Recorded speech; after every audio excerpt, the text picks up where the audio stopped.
Bismillahirrahmanirrahim. Assalamualaikum warahmatullahi wabarakatuh. Apa kabarnya anak-anak di rumah? Semoga semuanya dalam keadaan sehat walafiat. Bertemu kembali dalam program pembelajaran jarak jauh kelas 6 berbagi Kecamatan Pekalipan, Kota Cirebon. Anak-anak, pandemi belum usai ya. Kita harus tetap jaga kesehatan dan selalu ingat 3M. Yang pertama, memakai masker. Kedua, mencuci tangan. Ketiga, menjaga jarak. Sebelum kita belajar pada hari ini, mari kita berdoa menurut agama dan kepercayaannya masing-masing, agar pembelajaran pada hari ini dapat berjalan dengan lancar dan materi yang Ibu sampaikan dapat diterima oleh anak-anak dengan baik. Berdoa, mulai. Selesai. Adapun tujuan pembelajaran pada hari ini, yang pertama, siswa dapat mengidentifikasi contoh hak dan kewajiban beserta dampaknya dalam kehidupan sehari-hari. Kedua, siswa dapat menyebutkan informasi penting dari teks eksplanasi. Ketiga, siswa dapat mengidentifikasi komponen-komponen listrik dan fungsinya dalam rangkaian listrik sederhana. Anak-anak, setiap manusia memiliki hak dan kewajiban, seperti anak-anak di rumah pun ya memiliki hak dan kewajiban. Apakah yang dimaksud dengan hak? Hak adalah segala sesuatu yang harus didapatkan oleh setiap orang yang telah ada sejak lahir. Sedangkan kewajiban adalah sesuatu yang harus dilaksanakan dengan penuh rasa tanggung jawab. Ibu memiliki contoh-contoh hak. Nah, perhatikannya gambar berikut ini. Gambar yang pertama, ini adalah hak mendapatkan kasih sayang dari orang tua. Kemudian, yang kedua, hak perlindungan dari orang tua. Dan yang ketiga, hak mendapatkan alat-alat tulis ya atau sarana belajar. Ada buku, ada pensil, ada ballpoint, serutan, penghapus, dan sebagainya. Nah, anak-anak, dari ketiga gambar tersebut merupakan contoh hak di lingkungan apa ya? Ayo, apakah di lingkungan rumah?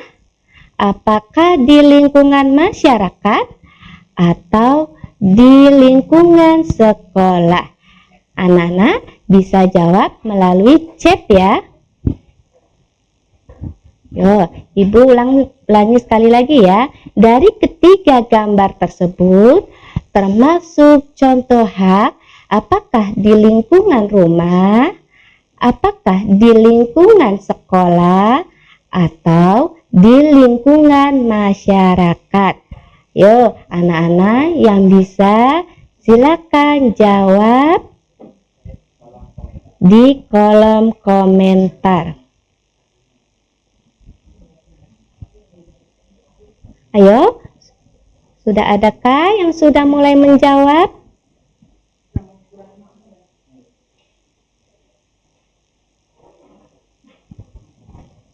Ya, ada Agus Rustam. Di lingkungan rumah pinter. Ada Jason Marcelino. Di lingkungan rumah bagus. Agus Rustam, oh ditarik. Kemudian Lydia Rohmah. Di rumah pinter ya. Cantika Puput Astrini. Lingkungan rumah bagus. Jaki Boy Geming. Ya, ini belum tepat ya. Bukan masyarakat. Ayo dicoba lagi ya. Kemudian ada Irma Rosita, lingkungan rumah pinter. Muhammad Ilham, lingkungan rumah bagus. Ya, Muhammad Hanif, lingkungan rumah, pinter. Bintang Putra, ya, dan yang lainnya menjawab lingkungan rumah. Bagus ya, pinter-pinter ya, anak kelas 6 Kecamatan Pekalipan. Ya, kemudian kita lanjutkan. Ya, hak di masyarakat. Kita lihat ya. Ya, ini mendapatkan pelayanan kesehatan. Ini digambar contohnya adalah posyandu, ya. Biasanya kalau di posyandu itu ada anak-anak balita yang memeriksakan kesehatan, ya. Jadi mendapatkan haknya itu ada imunisasi, ada penimbangan balita, ya. Kemudian gambar berikutnya. Ya, ini dia hak di masyarakat yang kedua, itu mengemukakan pendapat, ya. Ketika di masyarakat itu ada perkumpulan, ada rapat atau musyawarah di balai desa. Nah, anak-anak dapat mengemukakan pendapatnya, ya. Tapi dengan perkataan yang sopan, ya. Kemudian tidak menghina atau tidak mengabaikan pendapat dari orang lain. Kemudian, nah yang ketiga ini adalah hak untuk beribadah di lingkungan atau di tempat ibadah di sekitar rumah. Ini contohnya kebetulan ada seorang anak yang hendak melaksanakan sholat 5 waktu, ya, karena di sekitar rumahnya itu terdapat musola ataupun masjid, ya. Dan masih banyak lagi ya hak-hak yang ada di masyarakat. Kemudian, nah ini ada hak meminjam, dan kedua orang anak sedang membaca buku di perpustakaan. Selain membaca, anak-anak pun dapat meminjam buku perpustakaan, ya. Jadi hak mendapatkan sarana pendidikan atau mendapatkan fasilitas sekolah. Kemudian, ya, hak yang kedua yang terdapat pada gambar adalah hak mendapatkan pengajaran atau ilmu dari bapak ataupun ibu guru. Kemudian, hak yang dalam gambar tersebut juga hak mengemukakan pendapat, ya, jika di kelas terjadi kerja kelompok atau diskusi bersama teman. Nah, anak di situ dapat mengemukakan pendapatnya, ya, dengan cara mengacungkan tangan, kemudian berkata yang sopan dan tidak menghina atau menjelekkan atau mengabaikan pendapat temannya. Dan berikutnya hak bermain. Jadi ketika anak-anak beristirahat di sekolah, anak-anak memperoleh hak, yaitu hak untuk bermain. Ya, terdapat dalam gambar itu ada anak yang sedang bermain tali, kemudian bermain bola, ya. Nah, jadi tidak hanya belajar anak-anak, ya, tapi bisa juga atau dapat memperoleh hak untuk bermain. Nah, dari ketiga gambar tersebut, kira-kira itu contoh hak di lingkungan apa ya? Ayo, sekarang anak-anak mulai chat lagi ya. Apakah di lingkungan rumah? Apakah di lingkungan masyarakat? Atau di lingkungan sekolah? Ayo, Ibu tunggu ya chatnya.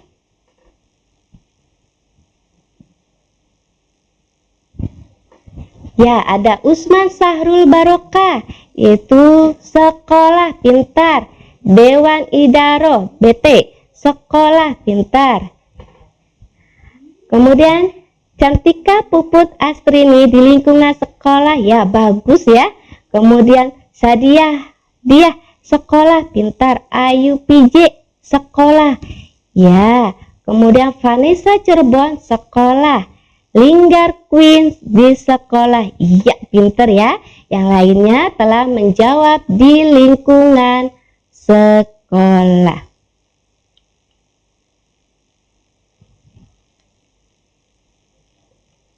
Ya. Kemudian selain hak, anak-anak tadi memperoleh kewajiban ya. Ada juga kewajiban yang harus dilaksanakan. Itu kewajiban anak-anak di rumah. Ya, contohnya kalau ketika berada di rumah menghormati orang tua. Kemudian membantu orang tua ya, bisa mencuci piring atau menyiram tanaman dan lain-lain. Kemudian ketiga, menjaga kebersihan rumah. Selain itu, ada juga kewajiban anak-anak di rumah, yaitu patuh kepada kedua orang tua, mentaati peraturan yang ada di rumah ya. Kemudian selain kewajiban anak-anak di rumah, ada juga kewajiban anak-anak di masyarakat. Yuk kita lihat ya, apa saja yang termasuk kewajiban di masyarakat. Pertama, menjaga ketertiban lingkungan. Kedua, menjaga kebersihan lingkungan. Ketiga, menjaga kerukunan warga. Selain itu, ada juga anak-anak harus mentaati peraturan atau aturan yang ada yang berlaku di lingkungan masyarakat ya. Menjaga toleransi terhadap teman ya, kemudian terhadap tetangga ya. Kita harus bersikap sopan agar terciptanya kerukunan warga. Kemudian nah, ini dia kewajiban anak-anak di sekolah. Yang pertama, mematuhi tata tertib sekolah. Dua, belajar yang rajin, jangan suka bolos ya. Kemudian yang ketiga, mengikuti seluruh kegiatan sekolah. Jika di sekolah ada kegiatan ekstrakurikuler, nah anak-anak ikuti ekstrakurikuler tersebut ya, yang ada di sekolah. Mentaati peraturan di sekolah, kemudian harus saling menghargai, menghormati antar teman, dan menjaga fasilitas sekolah. Ya. Nah, anak, ini dia, Ibu ada gambar nih. Ada teman-teman kalian yang sedang melaksanakan piket. Nah, kita lihat. Apakah dari gambar tersebut sudah melaksanakan kewajiban? Ayo anak-anak jawab ya melalui chat. Yuk, apakah dari gambar anak-anak sedang melaksanakan piket itu termasuk sudah melaksanakan kewajiban atau belum? Ayo, silakan anak chat.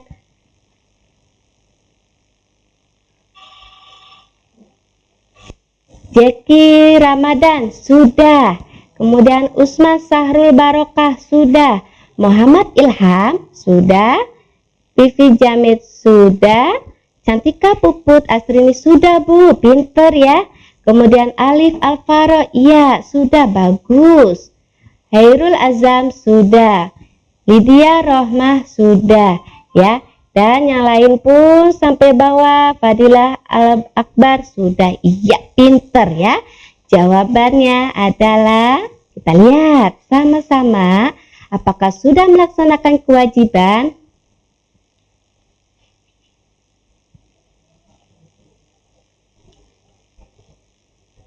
Ya, sudah. Kemudian kita lanjutkan.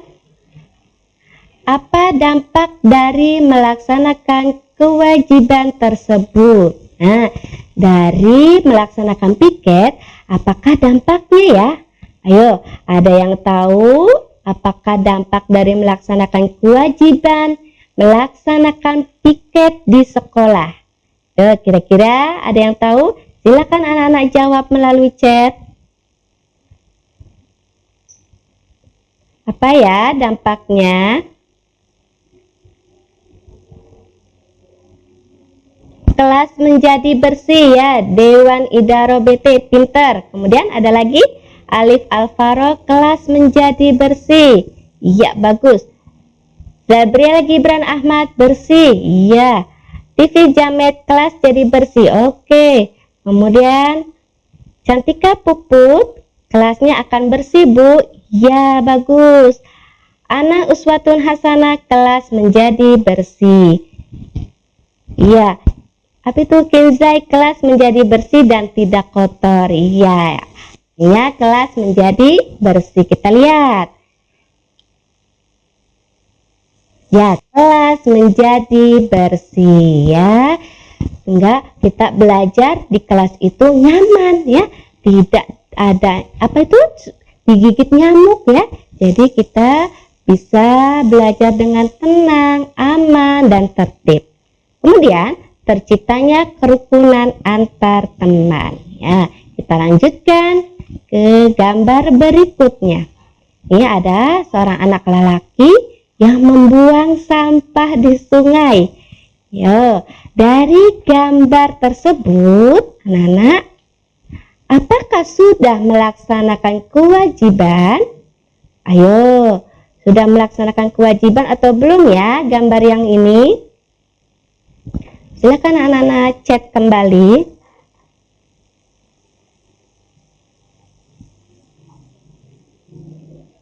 Ayo, sudah melaksanakan kewajiban atau belum untuk gambar membuang sampah di sungai? Jason Marcelino tidak, Alif Alvaro belum, iya pinter. Muhammad Ilham belum, Hanif belum, Iin Sukini tidak, iya Ius belum, dan yang lainnya iya belum. Ya, pintar. Jawabannya tentu belum melaksanakan kewajiban ya. Kemudian, apa dampak dari tidak melaksanakan kewajiban tersebut? Ayo, dampak dari membuang sampah di sungai. Ada yang tahu apa dampak dari tidak kewajiban tersebut?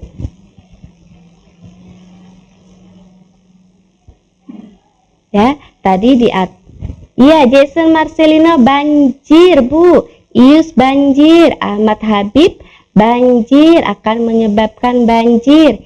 Iya, kita lihat ya jawabannya ya, pinter ya.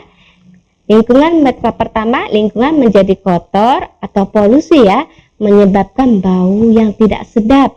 Kemudian menyebabkan banjir. Iya, jawabannya benar. Kemudian ketiga, mendapatkan teguran ya, teguran dari warga sekitar, dari tetangga sekitar, bahkan dari Bapak Ketua RT ya, bahwasanya tidak boleh membuang sampah di sungai. Oke. Nah, hak dan kewajiban itu terikat satu sama lain. Jadi, hak dan kewajiban harus dijalankan dengan seimbang. Kewajiban harus dipenuhi terlebih dahulu, baru kita menuntut hak. Nah, kewajiban anak-anak di rumah dan anak-anak di sekolah adalah, kewajiban utamanya adalah ya belajar. Seperti halnya hari ini, anak-anak di rumah belajar daring bersama ibu ya. Selanjutnya kita akan belajar tentang teks eksplanasi. Apakah yang dimaksud dengan teks eksplanasi? Adalah teks yang menjelaskan hubungan peristiwa atau proses terjadinya sesuatu yang berkaitan dengan fenomena alam atau sosial. Dan ciri-ciri dari teks eksplanasi, yang pertama, berdasarkan fakta. Kedua, bersifat keilmuan. Dan yang ketiga, bersifat informatif.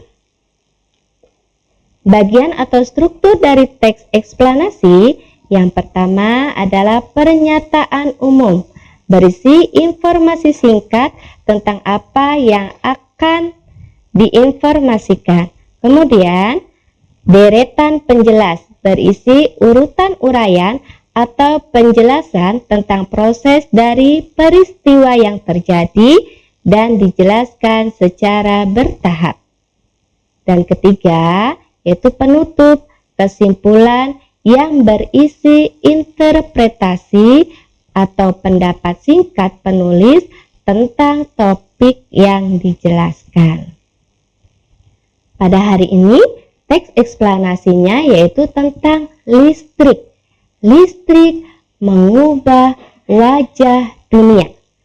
Tahukah anak-anak siapakah tokoh yang menemukan mesin pembangkit listrik? Ayo, sebelum kita lanjutkan di teks eksplanasi, silakan anak jawab, siapakah tokoh yang menemukan mesin pembangkit listrik? Ibu kasih pilihan ya.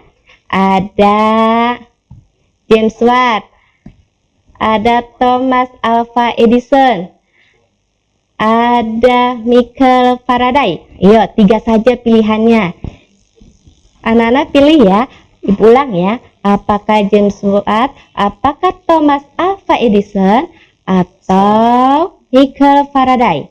Ya, ada yang sudah jawab. Usman Sarul Barokah menjawab Michael Faraday.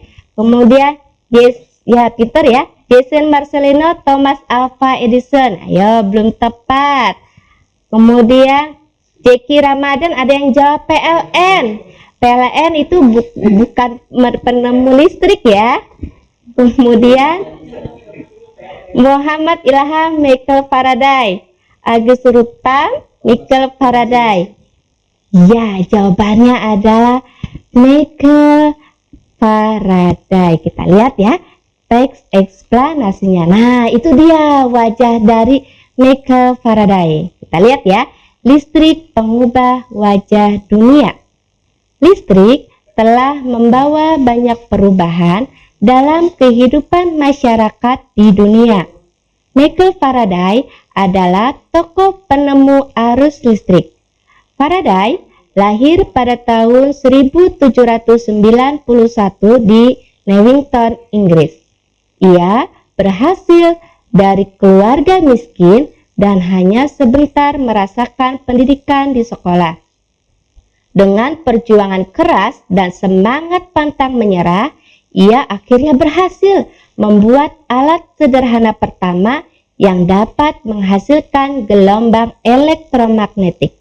Tahukah kamu bagaimana perjalanan arus listrik hingga sampai ke rumahmu? Arus listrik adalah gelombang elektromagnetik, yaitu gelombang yang dapat merambat meski tidak ada media perantara.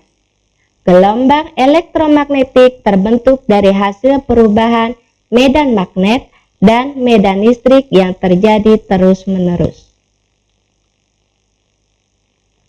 Lalu kita lanjutkan. Proses tersebut kemudian memicu terjadinya arus yang kemudian kita kenal sebagai arus listrik.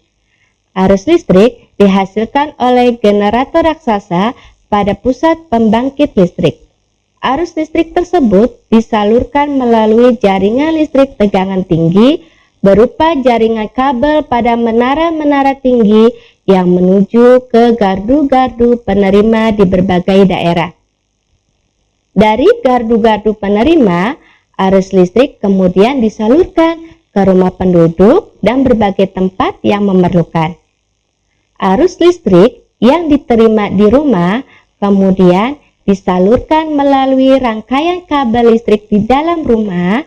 Rangkaian kabel tersebut umumnya berada di atap untuk tempat dudukan lampu atau di dinding rumah untuk saklar, dan colokan listrik tempat menghubungkan beragam peralatan elektronik seperti televisi, kipas angin, dan kulkas. Rangkaian listrik di dalam rumah dapat berupa rangkaian seri atau rangkaian paralel. Rangkaian seri dan paralel merupakan jenis-jenis rangkaian yang dipakai untuk menyambungkan dua ataupun lebih komponen listrik sehingga menjadi satu kesatuan utuh. Bila dilihat dari cara penyusunannya, rangkaian seri disusun dengan cara bersambung atau sejajar dan rangkaian paralel disusun berderet. Nah, ini adalah gambar rangkaian seri dan rangkaian paralel. Contoh rangkaian seri dalam kehidupan sehari-hari adalah lampu senter. Rangkaian yang disusun seri pada lampu senter adalah baterai. Karena hanya terdapat satu lampu pada senter, hal tersebut yang menyebabkan lampu senter menyala sangat terang, namun baterainya cepat habis. Rangkaian seri dan paralel juga bisa ditemui pada lampu-lampu di rumah. Betapa penting peranan listrik bagi kehidupan manusia. Tanpa listrik, tentunya kita akan mendapatkan kesulitan dalam mengerjakan aktivitas sehari-hari. Namun demikian, kita juga harus tetap bijaksana menggunakan listrik dalam kehidupan sehari-hari. Nah, anak-anak, itulah teks eksplanasi tentang listrik pengubah wajah dunia. Sekarang, coba anak-anak identifikasi informasi pada teks eksplanasi di atas. Di sampingnya ini ada teks eksplanasi yang tadi di atas ya. Coba sekarang anak-anak identifikasi informasinya. Nah, tentukan topik masalah. Coba anak-anak baca terlebih dahulu ya bacaannya. Ibu kasih clue-nya. Nah, topik masalah itu biasanya berada di bawah. Ayo, di kalimat yang terakhir. Ada yang tahu apa topik masalahnya? Yo, jika tahu silakan anak-anak chat mulai dari sekarang. Yo, ada di kalimat terakhir. Ada yang tahukah?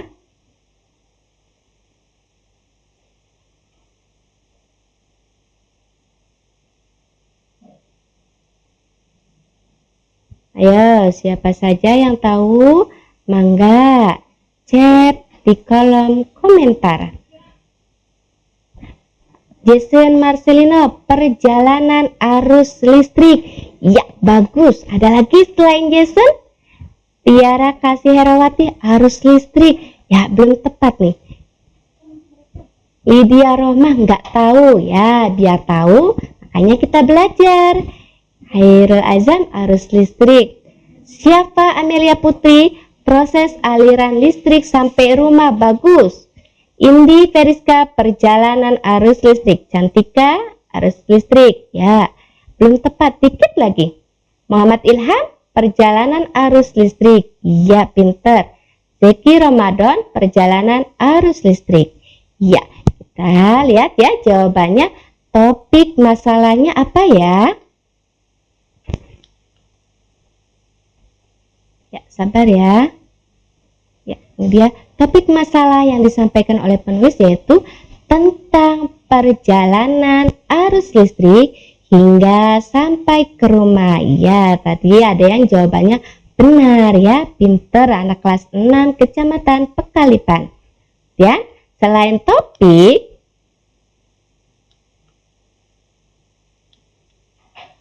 ada juga deret penjelas. Nah, anak-anak silakan baca deh ya, manakah yang termasuk deret penjelas.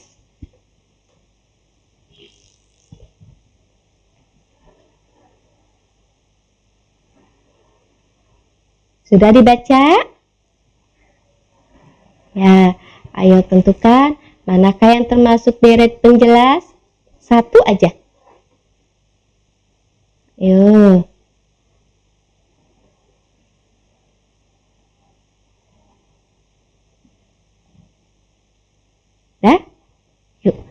Coba ya, Ibu kasih jawabannya ya.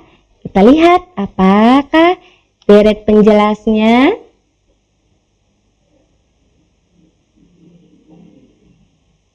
Ya, ini dia. Yang pertama, arus listrik adalah gelombang elektromagnetik, yaitu gelombang yang dapat merambat meski tidak ada media perantara. Ya, Usman Sarul Barokah, pinter. Jawabannya arus listrik adalah gelombang elektromagnetik. Pinter ya. Kemudian, deret penjelas yang kedua, arus listrik dihasilkan oleh generator raksasa pada pusat pembangkit listrik. Arus listrik disalurkan melalui jaringan listrik tegangan tinggi berupa jaringan kabel pada menara tinggi menuju gardu penerima di berbagai daerah, kemudian disalurkan ke rumah penduduk. Ya, itu dia anak-anak deret penjelasnya. Kemudian kita lanjutkan. Ya, ini masih deret penjelas ya. Kita lanjutkan. Deret penjelas berikutnya adalah arus listrik yang diterima di rumah kemudian disalurkan melalui rangkaian listrik di dalam rumah. Pemanfaatan listrik di rumah warga untuk menghubungkan beragam peralatan elektronik seperti televisi, kipas angin, dan kulkas. Rangkaian listrik di dalam rumah dapat berupa rangkaian seri atau rangkaian paralel. Kemudian kesimpulan. Ya, kesimpulannya adalah listrik telah membawa banyak perubahan dalam kehidupan masyarakat. Tanpa listrik, kita akan mendapatkan banyak kesulitan dalam mengerjakan aktivitas sehari-hari ya. Kalau tidak ada listrik, tentunya pembelajaran hari ini tidak akan berjalan dengan lancar. Ya, dan terakhir yaitu pesan. Pesan yang disampaikan dalam teks eksplanasi tersebut adalah kita harus bijaksana menggunakan listrik dalam kehidupan sehari-hari. Ya. Nah, anak-anak, di dalam teks eksplanasi tadi dijelaskan bahwa di dalam rumah itu terdapat rangkaian listrik seri dan paralel. Nah, rangkaian listrik adalah suatu hubungan sumber listrik dengan alat-alat listrik lainnya yang mempunyai fungsi-fungsi tertentu. Nah, di dalam rangkaian listrik ini terdapat komponen listrik. Komponen listrik adalah elemen dasar yang digunakan untuk membentuk suatu rangkaian elektronika dan biasanya dikemas dalam bentuk diskrit dengan 2 atau lebih terminal penghubung. Kita lihat ya, komponen listrik dan fungsinya. Yang pertama, ini ada baterai. Baterai berfungsi sebagai sumber energi arus listrik. Terdapat kutub positif dan kutub negatif. Kemudian komponen berikutnya yaitu ada kabel. Apa ya fungsi dari kabel? Ya, sebagai mengalirkan arus listrik dari baterai hingga mencapai lampu. Komponen yang ketiga yaitu lampu. Fungsinya sebagai pengguna energi listrik. Dan yang keempat yaitu saklar. Fungsi dari saklar adalah menghubungkan dan memutuskan aliran listrik. Itu dia anak-anak komponen-komponen listrik. Ada baterai, kabel, lampu, dan juga saklar. Nah, kita cari komponen pada lampu senter yang dirangkai dengan rangkaian seri. Kita lihat ya. Nah, ini dia ada nomor 1, 2, 3, dan 4. Jika komponen ini dirangkai, maka akan terlihat pada gambar berikut ini. Ya, komponen 1, 2, 3, dan 4 dirangkai, maka akan tampak pada gambar berikut ini ya. Tetapi jika kepala senternya kita bongkar dan hanya terdapat lampunya saja ya anak-anak, maka akan terlihat pada gambar berikut ini ya. Nah, sekarang kita tentukan komponen apa saja yang ada pada lampu senter. Kita lihat gambar nomor 1 adalah komponen apa ya? Ayo anak-anak coba silakan chat pada kolom komentar, jelas tidak gambarnya. Untuk gambar nomor 1 itu adalah komponen, apakah tadi ada baterai, kabel, kemudian saklar, atau lampu? Ayo, komponen 1 kira-kira apa ya? Ya, Anjasmara baterai. Ya, pintar. Dewan Idaro baterai, Tommy baterai, Cantika baterai, Muhammad Ilham baterai, Usman Sarul komponen baterai, Ibei Prayoga baterai. Iya, pintar. Ius baterai. Jadi kita lihat ya jawabannya. Untuk komponen 1 adalah baterai. Ya, fungsinya sebagai sumber arus listrik. Kemudian komponen yang kedua adalah lampu reflektor, yaitu mengumpulkan cahaya sehingga cahaya lampu senter menjadi lebih terang. Ketiga, lempeng logam sebagai penghantar arus listrik dari baterai ke lampu bohlam dari dasar bohlam. Keempat, itu ada saklar, menghubungkan atau memutuskan arus antara kawat pada terminal baterai dengan kawat dari dasar bohlam. Ya, itulah anak-anak komponen-komponen yang ada pada lampu senter. Ada baterai, lampu reflektor, lempeng logam, dan ada juga saklar. Ya, anak-anak, adapun kesimpulan pada hari ini ya, yang pertama kita telah belajar tentang hak dan kewajiban ya. Kita harus penuhi dulu kewajibannya baru menuntut hak. Kewajiban anak-anak adalah belajar. Kemudian yang kedua kita belajar tentang teks eksplanasi ya. Bagian atau struktur dari teks eksplanasi ada pernyataan umum, deret penjelas, dan yang terakhir adalah penutup. Kemudian yang ketiga kita belajar tentang komponen-komponen pada listrik ya. Nah, komponen yang kita pelajari hari ini adalah komponen pada lampu senter, yaitu ada baterai, lampu reflektor, ada lempeng logam, dan ada juga saklar ya. Nah, demikian pembelajaran kita hari ini. Semoga dapat bermanfaat untuk kita semua. Tetap jaga kesehatan dengan selalu ingat 3M. Tetap semangat belajar di rumah. Dan sampai bertemu kembali dalam program pembelajaran jarak jauh kelas 6 berbagi Kecamatan Pekalipan berikutnya. Wabillahi taufik wal hidayah. Wassalamualaikum warahmatullahi wabarakatuh.